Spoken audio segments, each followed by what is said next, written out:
If I've got, metal dust all over my face and my fingers are cut, that would be like, fuck yeah, I had a good day.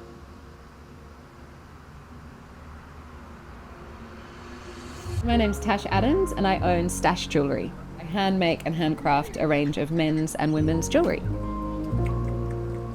STASH Jewellery started probably nearly 10 years ago.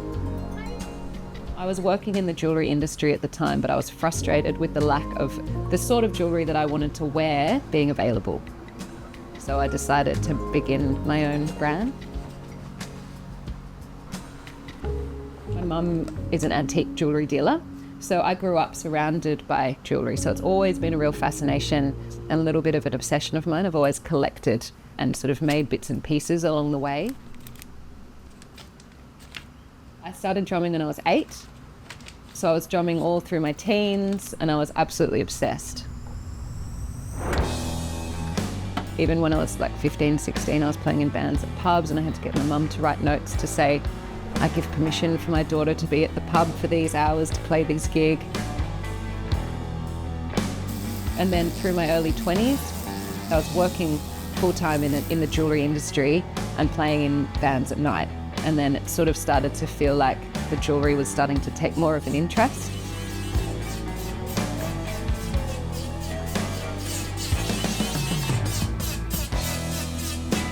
So I started STASH Jewellery then, and the band eventually kind of got phased out.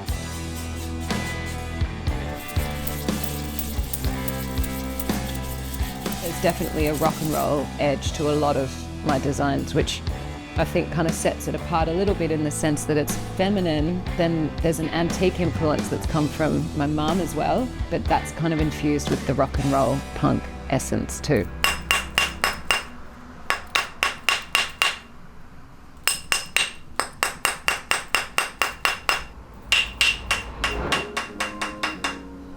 When I'm in the zone, this is just my total flow state where nothing else exists and I can separate from the world and I can go into my quiet little space.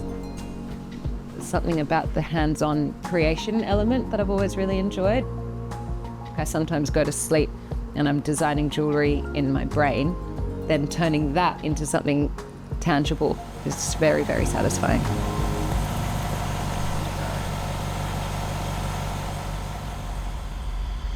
The result of making the jewellery and the effect that that has on the wearer is what motivates me to create.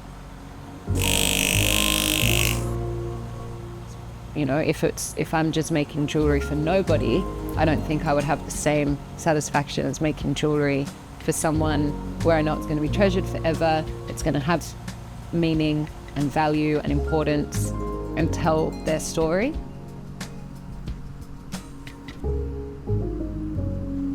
I'd say success as an artist is being able to create pieces that come from the heart and knowing that they're also loved by the wearer at the end. Perfection is boring.